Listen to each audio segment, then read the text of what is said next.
kumusta pa kayong lahat? Ngayong episode mga karabas, dito lang tayo sa kubo, sa bukid, magkwentuhan lang tayo. At magluto-luto syempre mamaya kasi baka makalabas. Sobrang baha pa rin. Si Rabi galing kayo na sa gym, baha pa din, no. Pero upa na, no. Kila Nice Guy, yung ilog doon, baha pumasok sa ano niyo pa rin, bahay niyo. Pumasok? Dila-dila. Dila lang, pero hindi naman nakapasok. Dila. Pero yun. Paano? Dila. Palabas mo dito pa.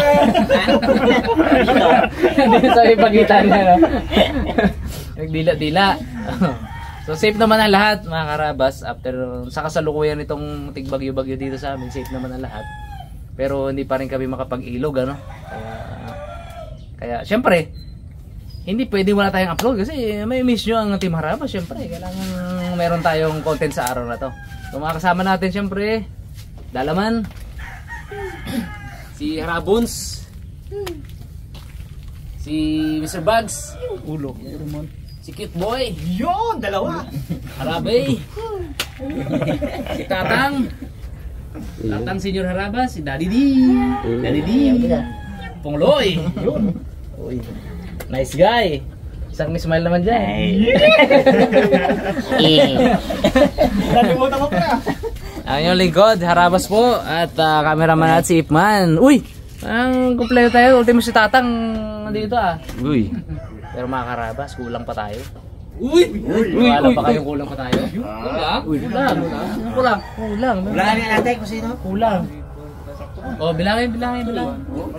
Tatang. 11. Kulang. 11. Maliban kay Naldo si Naldo, member pa rin yun, pero doon na siya. Di ba? Doon sa langit na siya Pero kulang pa rin talaga. Kulang pa rin talaga. Parang may... Pre, ito na yung cue mo. Parang naduyan-duyan pa. Naduyan-duyan man doon. Naduyan-duyan doon.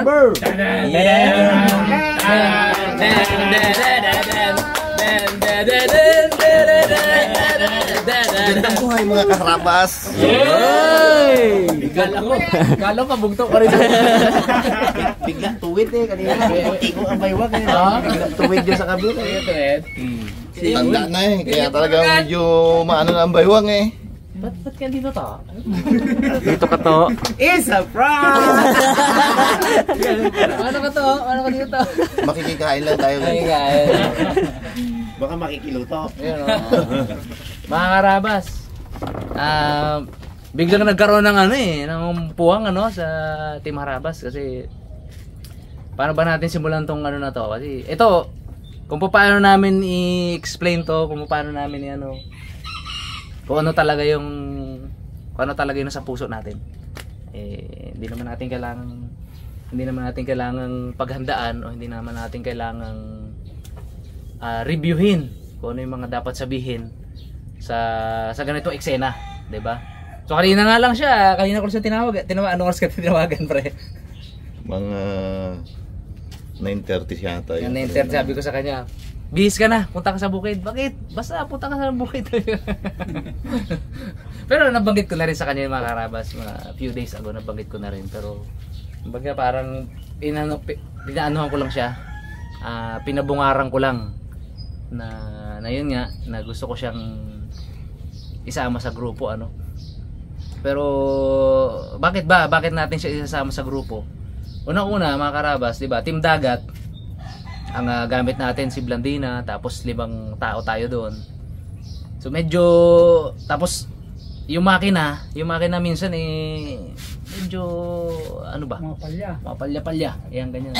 So lagi natin pinapaayos ganun. So ang punto is pag lumakad na mag-isa si Blandina, medyo kakaba-kaba yung mga naiiwan namin dito. Medyo syempre concerned sila kasi hindi naman din ganun kalalapit talaga yung pinupuntahan namin. Talagang pinupuntahan na namin yung pagitan ng Mindoro at Palawan Tapos nagstay kami doon for 2 to 3 days hanggang 4 days para lang makapag-create ng magagandang content which is ngayon nga hindi natin kayang gawin dahil merong tayong parating na bagyo. So bakit natin isipan? Bakit ko naisipan na kunin natin si Parimat bilang member ng Team Harabas yun nga, unang-una, kailangan natin siya. Kailangan natin siya kasi gusto pa naming mas palawakin yung content sa dagat. Yung expertise ni Parimat ay talagang subok na to ng subok na ng panahon to. Parang medyo nauna lang ng si Nice Guy dito eh. Nagkatalip-tip na yung dadsa. Di ba ito panahon ni Java. Panahon Si Parimat kasi, panahon lang ni Magellan yan. Panahon ni Magellan. Ito Christopher Columbus eh. Grabe. Mas mas matindi. Kumbaga mas makapal yung mga natin diyan. Oo. Kalyo-kalyo natin. Pero pagdating sa experience sa dagat, mas nauna. Ayun nga. So kailangan natin ng expertise ni Parimat para din mas safe yung team dagat. Kasi biglang biglang nagbago mga karabas yung plano. Kung di nyo po natatanong, yung bangka natin na si Miss Sarabas, nung huling laot po namin sa Palawan, which is hindi na namin pinakita sa vlog, dahil pauwi na po kami na yun yung huling laot po namin, nasira po siya dahil sinalubong namin yung napakalalaking alon talaga. So katunayan ngayon si Tito Yami nga ninervyos pa dun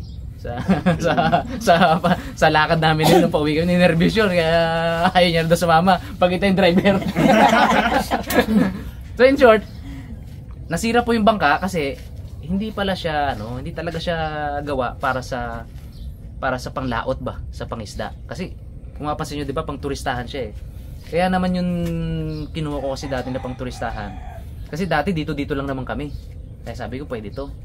Malapad, maganda, kasya kami lahat, maluwag kami. Tapos makakahiga kami ng relax. Pero hindi dumating sa punto na kailangan namin siya itawid kasi ng Palawan dahil nga pupunta tayo sa mga kaibigan natin, kila Bay, Buhay Isla, kila Joy Adventure, So, yung pauwi kami, nasira siya. So, hindi siya gawa para sa alunan talaga. So, na bagong plano, nung naisipan kong kunin si Parimat, binura ko po agad yung yung post ko sa Facebook. Naka-listing po siya sa sa for sale sa Facebook Market. So, dinilid ko na po siya doon. Instead, ipapa-repair ko na lang po siya kapag hindi na naghabagat. Kasi hindi pwede pang ipa-repair ngayon. May explanation din eh. Hindi pa pwedeng ipa-repair ngayon dahil yung dagat doon sa may kila Parimat sa San Roque 1, pag ganitong panahong taghabagat, lumalalim ng todo. Di ba doon natin yung pinapagawa sa harap ng Pasigan. So masisira po siya, mawawasak siya. So hintayin natin mag-ami-amihan bago natin siya ipapa-repair. So most probably December or baka abutin pa nga ng January. Depende kung kailan mag-amihan. Pag-amihan kasi hindi na yun doon hindi na humahampas yung alon doon. So safe yung bangka natin kahit pinapagawa. Kasi medyo matagal-tagal po kasi yun pag pinagawa, Plano po natin i-calibrate natin siya na pang dagat talaga. Talagang panlaban talaga sa alunan. Papatasin natin ng konti, tatanggalin natin yung malapad na parang pakpak na nakaganon, na yung platform niya ba, pinaka-platform, tatanggalin po natin yun, tatanggalin natin yung upuan, tatanggalin natin yung ang kamarote niya, papagaanin natin yun, kakalahatiin natin yun para magaan na siya. Tapos ipapa-kondisyon natin yung makina na isang makina na lang. So bakit ngayon gagawing isang makina na lang? Para mas magaan siya. At dahil dalawa na rin ang tatakbong team dagat, kaya okay lang kahit isang makina lang siya. So mangyayari mga karabas, convoy, si Blandina at si Miss Sarabas, every time na lalaot ang team dagat. So ang plano kong padalhin nun ay si Captain Matt. Yeah. Thank you. Supermat. Supermat. Supermat Si Haramat. Haramat. Thank you po. So siya po yung magdadala nun. Tapos stay kay si Captain Nice Guy kay Blandina. Ulit, ito talaga legit na kapitan. Captain Nice Guy talaga. May idea yan. May idea mo, dala mo? May idea talaga yan. Nakalaman ito. Oo. Ito talaga legit na captain, di ba? Boat Si captain. Bugs Kunsyal yan eh. Si kapitan. Si Bing. Tanod. Si Boy. Escort yan. Escort! Escort pala. Palaban yan. Escort nga pala. So yun yung plano mga karabas. Papaayos na lang yun. Kaya early next year mas gaganda talaga. Asahan niyo na mas mas pag-iigihin namin na mas gumanda pa yung mga uploads natin ano. Pero meanwhile, habang hindi pa siya napapaayos, napag-usapan na rin namin ni Parimat na ipapa-repair namin ng konti yung bangka niya, yung malaki. Papa-repair namin ng konti para ASAP pwede na po siyang kasama at makalaot na dalawa pa rin yung bangka natin. Convoyan ngayon, si Blandina at si Marby. So that way mas safe, mas may peace of mind po yung mga natin dito, yung mga pamilya nating nandito sa lupa, 'di ba? Kasi syempre sobrang nag-alala sila, lalo si tatang at si nanay. So ayaw naman natin na ma-stress sila dahil sa pagba-vlog, 'di ba? So ngayon mas safe. Actually bago ko binanggit kay Parimat, sila muna yung kinausap ko, yung Team Haraba at sila tatang. Nung nalaman nila, sobrang tuwa sila, lalo si tatang. Kumbaga, na daw siya, hindi na siya mag-iisip ng kung ano pa kapag lumaot kami kasi dalawa na eh, 'di ba? Dalawang bangka na eh. Duda kasi tatang kay Nice Guy, duda. Duda.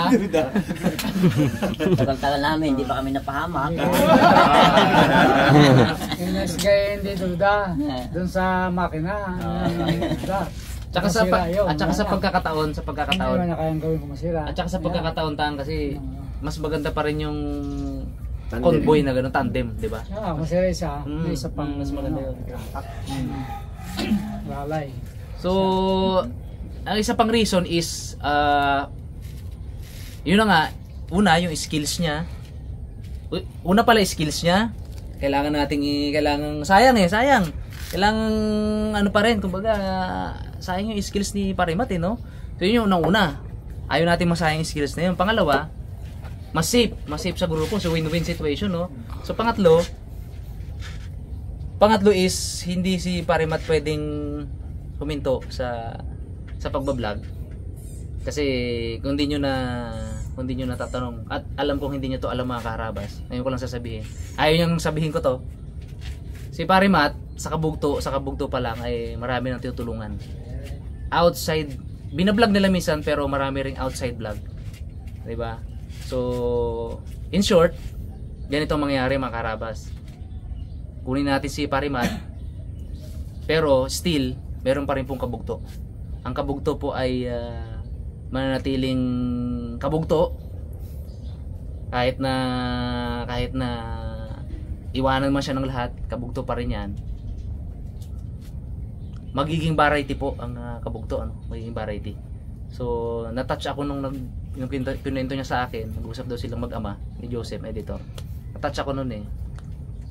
Minsan tayo eh. Madali lang naman ako ma-touch eh. Pero pag nakita mo yung kung gaano ka genuine yung situation, pag nakita mo kung gaano ka genuine yung tao, matatouch ka talaga eh. Sabi daw ni Joseph, "Pa, hindi ka pwedeng huminto." Kasi ayaw niya mag-vlog. Kasi nga, di ba, mag-isa na lang siya. Ayaw niya mag-vlog. Pero sabi ni Joseph, "Pa, hindi ka pwedeng huminto. Paano na lang yung mga tinutulungan mo?" Di ba? Kasi marami ring nakaasa sa kanya. Mga karabas, marami ring nakaasa sa kanya. Na hindi nyo yan alam, di ba? Ngayon nyo lang nalaman yan. So, kasi tayo minsan, we tend to listen na lang sa mga kung ano yung narinig natin, or minsan kung sino yung unang nagsumbong or kung sino yung unang nagkwento ng totoo, minsan yun yung pinapaniwalaan natin 100%, 'di ba? So yun lang yung story na napakinggan natin, 'di ba? Pero may mga bagay kasi na hindi na kailangan ding i-elaborate pa o ikwento. Ganun siya, ganun si Parimat eh. Bakit gustong-gusto ko yung ugali? Actually, I admire this person, itong taong to. Bakit kamo? Napakarami niyang pagkakataon na lumaban sa issue, na labanan yung bashers, na sumagot din, na mag-explain din ng side niya. Napakarami niyang pagkakataon. Pero hindi niya ginawa. Never siyang sumagot, never siyang gumawa ng video about kung ano man yung nangyari, di ba? Kasi naisip niya, hindi naman iba yung mga yun eh. Di ba? Hindi iba yung mga yun. Mga kamag-anak niya yun eh, mga pamangkin niya yun, na mahal niya. So kumbaga, kung magsalita kasi siya, may maapektuhan. Lalaki yung issue, 'di ba? May mababago yung pag-iisip na tipong ganun pala. So hinayaan niya lang. Inabsorb niya po lahat ng bashing, 'di ba? Which is ang bashing po hindi maganda ha, kasi Doc Willie O ngayon nagsasuffer sa ano, Stress. sa sarcoma. Sarcoma cancer dahil sa stress siya po nakuha 'yon. Yung stress nakuha niya po sa bashing. So, kumbaga ang punto ko, kaya napakataas ang respeto ko sa tao na 'to. Hindi niya kailangan mag-explain sa mga tao para lang makuha niya yung simpatya or para lang mabaling niya yung atensyon sa kanya na kampi kami sa'yo, yung tipong ganun. Hindi niya kailangan ganun eh. Hindi niya kailangan gawin yun. Kasi kung kilala mo siya, alam mo kung anong totoo eh. At saka hindi mo kumbaga kung kilala mo siya, kahit ano pang marinig mo against sa kanya, masasabi mong ay hindi si Parimat yan. Kasi kilala ko ang taong yan. Kasi ako kilala ko siya personally for how many years, 'di ba? Sa maiksi lang namin pagkasama na 'yon, nakilala ko talaga siya. Nakilala ko ang puso niya, nakilala ko ang pagkatao niya. Inside vlog at outside vlog. Lalo si Dalaman, kabarkada niyan since ilang taon na? Ilang taon tayo na, pre? Daycare. Isang Biledan. Doon kay, ngayon, kay Richard Pangan na school. 1998 eh. Doon kami na naging magkaibigan. Ang dami naman tao doon, ba't pinagtyagaan niya ako? At pinagtyagaan ko rin yung kasungitan niya. Yun na nga, yung paisa minsan. Itong taon to, na, si Parimat, na yung misinterpret minsan, na masungit minsan, Ganun lang yun. masungit minsan sa sponsor. Sabihin na natin, no? Kasi, personality niya yun eh. Pero, pag nakita mo kung ano yung laman ng puso niya, grabe. Imagine, binabash siya ng tao. Ultimo yung pagtulong niya sa simbahan, ibabash. Imagine gaano ka, 'di ba? Parang para sa akin, parang kilabutan ka kung ikaw yung nagbash noon. Tumutulong yung tao sa simbahan, which is hindi niya masyadong ina-elaborate yun, mga karabas. Na ang Kabugto po, ang channel na Kabugto ay nagbibigay ng tulong sa simbahan. Pero bakit may mga tao na pati yun ibabash? Ibabash, titirahin siya ng dahil doon, 'di ba? So kung ikaw po yung nagbash niyon, sana medyo kilabutan ka doon kasi para sa simbahan po yun eh, yung tulong niya na yun eh. So parang sana daw itulong mo lang sa sarili mo, parang ganoon. Meron pa. Ako kasi nagbabasa ako ng mga komento ba. Meron pa si Parimat lang daw umaangat. Nung kasagsagan niya, walang pumunta ako sa kanya. Puro tulo yung bahay. Ano pre? Totoo hindi. Pumunta ako doon. Totoo yan. 'Di ba? Hindi man sa pag-ano, mga karabas. Sige, sabihin ko na, ikwento ko na kasi ayaw niyang ipagtanggol yung sarili niya eh. Gusto ko na lang siya ipagtanggol bilang kaibigan. Kaibigan ko siya eh. 'Di ba? Although lahat naman sila kaibigan ko rin. Wala namang masamang tinapay sa akin eh. Lahat sila kaibigan ko, mga kumpare ko. Lahat tropa natin yung mga yun. Kahit makita kami, kahit saan, nagbabatean kami ng mga yun. Pero pinapagtanggol ko siya sa mga basher. Hindi naman doon sa mga kumpare namin eh. Sa mga basher ba, na tipong ibabash natin siya na siya lang daw yung mga, pagpunta ako sa kanila, tulo yung bahay eh. Puro tulo, sinasalon ng timba at tabo eh. Tapos umupo ako sa upuan, pre, huwag ka dyan, matuluan ka. Totoo yun, totoong pangyayari yun, mga karabas. At saka yun, Totoo yun. na-interrupt yun, At saka yun, napundar ni Parimat yung bahay na yun, nilo ni Mari Mary yun. Hindi sa wala pang channel Kabugto nila. eh. Tsaka wala pang Kabugto eh. Hindi. Di ba? Hindi eh. Kumbaga minsan kasi tayo, bumabato lang tayo ng something na hindi natin niisip. Di ba? Maging maging matalino sana tayo sa pag-isip. Kung siya lang yung umangat, nakita nyo ba na ano yan? Di ba? Na napakamansyon ng bahay or nakasakyang matindi, di ba? Di kotse na. O di ba? Kumbaga, ako nasasaktan minsan pag nakikita ko yung pambabasya kanya na ganun about tungkol sa issue na yon na siya lang yung umangat. Di ba? May nabasa pa ako diyan, ano pang isang nabasa ko. Anyway, ayoko na lang rin pag-usapan lahat. Ang hiling ko na lang is bigyan nyo po ng pagkakataon si Parimat na kilalanin nyo pa ng mas malalim dito sa Harabas channel at sigurado mababago yung mindset ninyo o yung perception nyo sa kanya. So ako kasi ang isang tinitingnan ko din yung yung loyalty ng isang tao. 'Di ba? Ito si Pare Matt, anyway, kabugto naman yung dati, pero headed by him or siya ang under his leadership. Ilang beses kaming sinagip niyan sa tawag dito? Sa laot, sa mga disgrasya sa laot, ilang beses. Ilang beses kaming nasiraan ng makina. Na bulbog kami doon sa likod. 'Di ba sino bang nag-rescue? Kabugto. 'Di ba? So, sa mga panahon ngayon na siya naman yung na-down, iiwanan ba natin siya?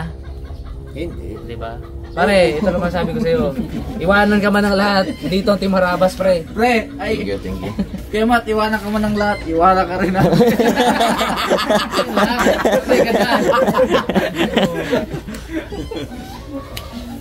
Personally, I have nothing against sa mga dati mong kasamaan. Sabi, banggitin na natin ano.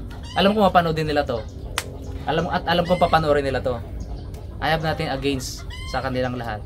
Kasi malungkot ako kung may isa sa mga unang-unang nalungkot ng mga na isa-isang nawala sa kabugto.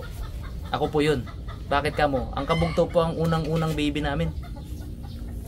Kabugto po ang unang-unang baby ng ng Harabas Channel ano.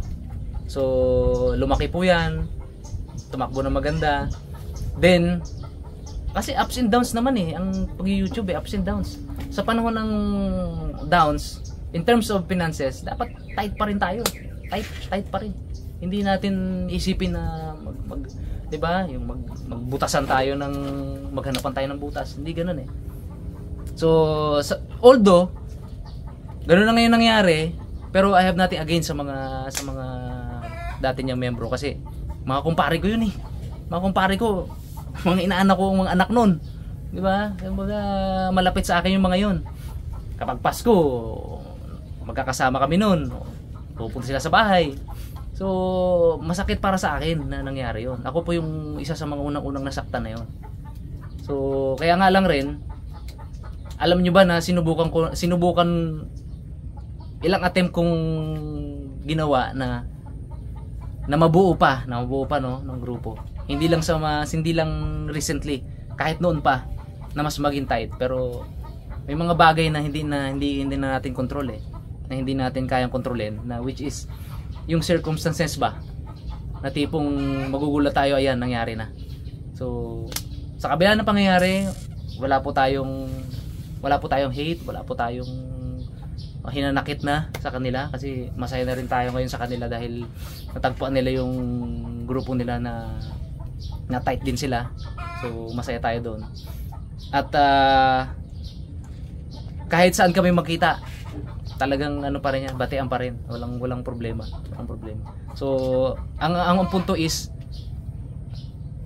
patayin na po natin yung issue. So, wala na pong issue, wala pong anumang issue between sa mga grupo na yan, kasi magkakaibigan naman po kami, 'di ba? It just happened na siya lang talaga yung rin nang naiwan, na siya talaga yung founder at siya naman talaga yung kausap ko sa kabugto nung unang-una. At siyempre, vlog at outside vlog magkakasama naman kami na to. So kaya winalkan po natin siya sa Team Harabas ano. Pero hindi pa siya hindi pa talaga siya Team Harabas ngayon, kasi kung hindi mo na mabanggit, may initiation ka pa. Baka alam mo, upo ka dito, Pare Matt. Upo dito. Patay tayo dito. May initiation pa yan, alam mo. Ito mga Harabas. Kung sa ibang fraternity, mga di ba? Papadelin, mga kung ano may mga basta may mga initiation rights ano. Dito hindi. Simple lang. May mga tanong lang bawat isa ang Team Harabas na sasagutin niya. Di ba? Sa camera. Ayan, i-hot seat lang natin, hot seat. Ang akin ba? Hindi, may dito. May Iboy Abunda dito, may Charo Santos. Sa akin, Barok. ano lang akin? Isang torque lang ko yung...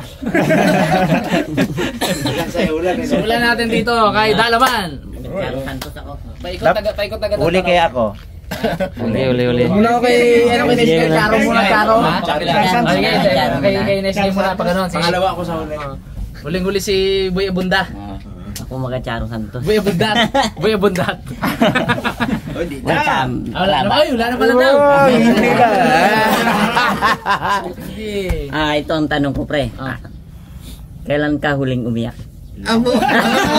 Kanina! Ang ano ang sagot? Kanina! Sige, kailan daw? Pinapanood talaga nila yung mukha ko kanina. Kailan daw? Kanina guys. Kaya naku naman mo yung peng? Hmm. Okay, Pungloy. Dito pa, parang narinig mo. Ingat ka lagi. Magkano ang kilo ng pusit? Mag-ingat ka lagi. Ayan. Kailan ka nagpunta? Ate, ano? Kailan ka huling nagpunta sa Pailaw?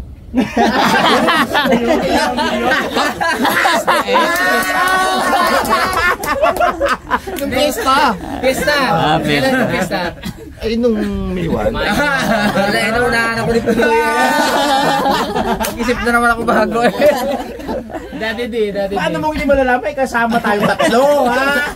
Welcome muna natin. Thank you. Saan mo ba ano? Saan mo maihahalin tulad yung apelyido at bakit? Sa parte ng katawan mo. Sa parte ng katawan mo, saan mo maihahalin tulad yung apelyido mo at bakit? Parang mabigat-bigat na tanong. Mabigat na tanong na. Sa mga malintulad at bakit? Maso eh. Sa mga malintulad.